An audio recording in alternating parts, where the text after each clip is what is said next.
ಎಲ್ಲರಿಗೂ ನಮಸ್ಕಾರ. Welcome to my channel. ಇವತ್ತಿನ ವಿಡಿಯೋದಲ್ಲಿ ಯಾರಿಗೆಲ್ಲ ಸೀಮೆ ಬದನೆಕಾಯಿ ಅಂದರೆ ಇಷ್ಟ ಆಗೋದಿಲ್ವಲ್ಲ ಅಂಥವರಿಗೆ ಟೇಸ್ಟಿ ಆಗಿರುವಂಥ ರೆಸಿಪಿ.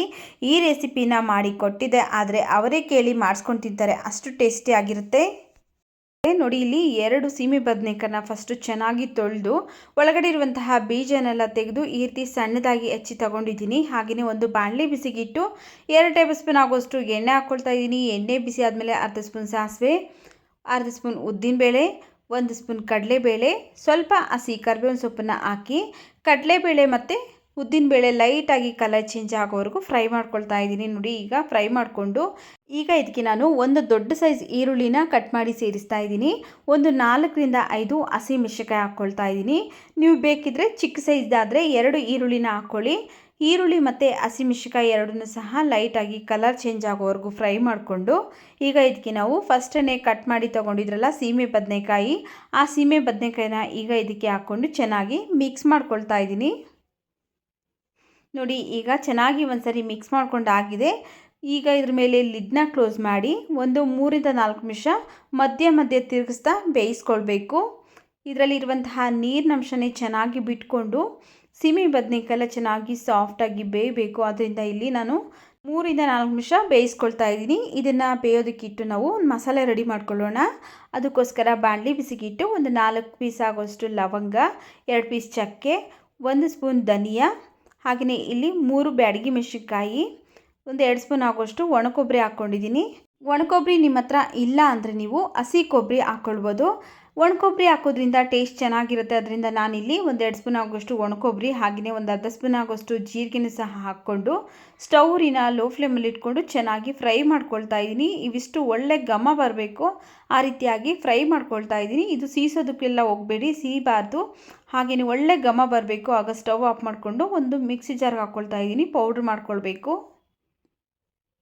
ನೋಡಿ, ನೀರೇನು ಸೇರಿಸ್ತೇನೆ, ತರಿಯಾಗಿ ಗ್ರೈಂಡ್ ಮಾಡ್ಕೊಂಬರ್ತೀನಿ.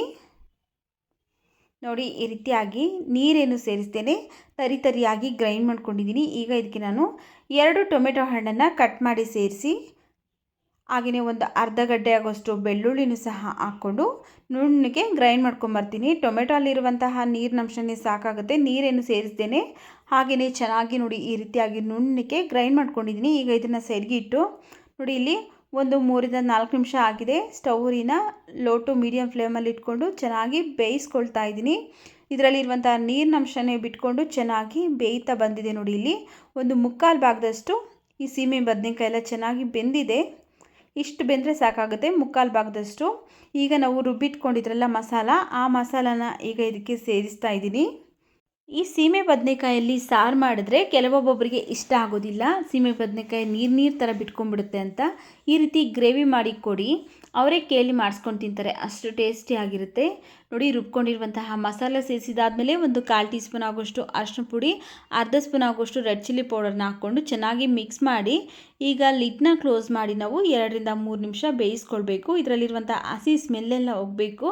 ಆದ್ದರಿಂದ ಸ್ಟೌರಿನ ಲೋ ಫ್ಲೇಮಲ್ಲಿ ಇಟ್ಕೊಂಡು ಒಂದು 2ರಿಂದ 3 ನಿಮಿಷ ಚೆನ್ನಾಗಿ ಫ್ರೈ ಮಾಡ್ಕೊಂಡಿದ್ದೀನಿ. ಇದರಲ್ಲಿರುವಂಥ ಹಸಿ ಸ್ಮೆಲ್ಲೆಲ್ಲ ಹೋಗಿ ಒಳ್ಳೆ ಘಮ ಬರ್ತಾ ಇದೆ. ಈಗ ಇದಕ್ಕೆ ನಾವು ನೀರನ್ನು ಸೇರಿಸಬೇಕಾಗುತ್ತೆ. ನಾನಿಲ್ಲಿ ಅದೇ ಮಿಕ್ಸಿ ಜಾರ್ಗೆ 1 ಗ್ಲಾಸ್ ಆಗೋಷ್ಟು ನೀರನ್ನು ಸೇರಿಸಿ ಅದನ್ನು ಈಗ ಇದಕ್ಕೆ ಹಾಕ್ಕೊಂಡು ಚೆನ್ನಾಗಿ ಮಿಕ್ಸ್ ಮಾಡ್ಕೊಳ್ತಾ ಇದ್ದೀನಿ. ನೋಡ್ಕೊಳ್ಳಿ, ನಿಮಗೆ ಗ್ರೇವಿ ಯಾವ ಹದಕ್ಕೆ ಬೇಕಾಗುತ್ತಲ್ಲ ಆ ಹದಕ್ಕೆ ನೋಡಿಕೊಂಡು ನೀರನ್ನು ಸೇರಿಸ್ಕೊಂಡು ಅಡ್ಜಸ್ಟ್ ಮಾಡ್ಕೊಳ್ಬೇಕು. ನಾನಿಲ್ಲಿ ಚಪಾತಿಗೆ ಮಾಡ್ತಾ ಇದ್ದೀನಿ, ಅದರಿಂದ ಈ ಹದಕ್ಕೆ ಮಾಡ್ಕೊಳ್ತಾ ಇದ್ದೀನಿ. ನೀವೇನಾದರೂ ಅನ್ನಕ್ಕೆ ಮಾಡೋದಿದ್ದರೆ ಇನ್ನು ಸ್ವಲ್ಪ ನೀರನ್ನು ಸೇರಿಸ್ಕೊಂಡು ಅಡ್ಜಸ್ಟ್ ಮಾಡ್ಕೊಳ್ಳಿ. ಸ್ವಲ್ಪ ತೆಳುವಾಗಿ ಸಾಂಬಾರು ಕನ್ಸಿಸ್ಟೆನ್ಸಿಗೆ ಮಾಡ್ಕೊಳ್ಳಿ. ನಾನಿಲ್ಲಿ ಮತ್ತೆ 1 ಗ್ಲಾಸ್ ನೀರನ್ನು ಸೇರಿಸಿ ಅಡ್ಜಸ್ಟ್ ಮಾಡಿ ಈಗ ರುಚಿಗೆ ತಕ್ಕಷ್ಟು ಉಪ್ಪು ಹಾಕ್ಕೊಳ್ತಾ ಇದ್ದೀನಿ. ಉಪ್ಪನ್ನು ನೋಡಿಕೊಂಡು ಎಷ್ಟು ಬೇಕಷ್ಟು ರುಚಿಗೆ ಹಾಕ್ಕೊಳ್ಳಿ. ಹಾಕ್ಕೊಂಡು ಈಗ ಲಿಡ್ನ ಕ್ಲೋಸ್ ಮಾಡಿ ಮತ್ತೆ ಒಂದು 3 ನಿಮಿಷ ಚೆನ್ನಾಗಿ ಬೇಯಿಸ್ಕೊಂಡಿದ್ದೀನಿ. ನೋಡಿ, ನಾವು ಹಾಕಿರುವಂತಹ ಎಣ್ಣೆ ಎಲ್ಲ ಮೇಲೆ ಬಂದು ತೇಲ್ತಾ ಇದೆ. ಈಗ ಗ್ರೇವಿ ಸೂಪರಾಗಿ ರೆಡಿಯಾಗಿದೆ. ನಾವು ಯಾವುದೇ ಗ್ರೇವಿ ಮಾಡಿದ್ರೂ ಅಷ್ಟೇ ಎಣ್ಣೆ ಎಲ್ಲ ಮೇಲೆ ಬಂದು ತೇಲ್ತಾ ಇದೆ ಅಂದರೆ ಉಪ್ಪು, ಹುಳಿ, ಖಾರ ಎಲ್ಲವೂ ಸಹ ಪರ್ಫೆಕ್ಟಾಗಿ ಇಟ್ಕೊಂಡಿದೆ ಅಂತ. ನೋಡಿ, ಈಗ ಲಾಸ್ಟಲ್ಲಿ ಸಣ್ಣದಾಗಿ ಕಟ್ ಮಾಡಿರುವಂತಹ ಕೊತ್ತಂಬರಿ ಸೊಪ್ಪನ್ನು ಹಾಕಿ ಮಿಕ್ಸ್ ಮಾಡಿಬಿಟ್ಟು ಈಗ ಸ್ಟವ್ ಆಫ್ ಮಾಡ್ಕೊಳ್ತಾ ಇದ್ದೀನಿ. ನೋಡಿದ್ರಲ್ಲ ಯಾವ ರೀತಿಯಾಗಿ ಸೀಮೆ ಬದನೆಕಾಯಿ ತಿನ್ನಲ್ಲ ಅನ್ನೋರಿಗೂ ಸಹ ಇಷ್ಟವಾಗುವಂತಹ ಸೀಮೆ ಬದನೆಕಾಯಿ ಗ್ರೇವಿ ಯಾವ ರೀತಿ ಮಾಡೋದು ಅಂತ.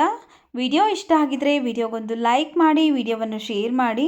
ಮತ್ತಷ್ಟು ಈಸಿ ರೆಸಿಪೀಸ್ಗಾಗಿ ನಮ್ಮ ಚಾನಲ್ಗೆ ಸಬ್ಸ್ಕ್ರೈಬ್ ಮಾಡಿ, ಸಪೋರ್ಟ್ ಮಾಡಿ.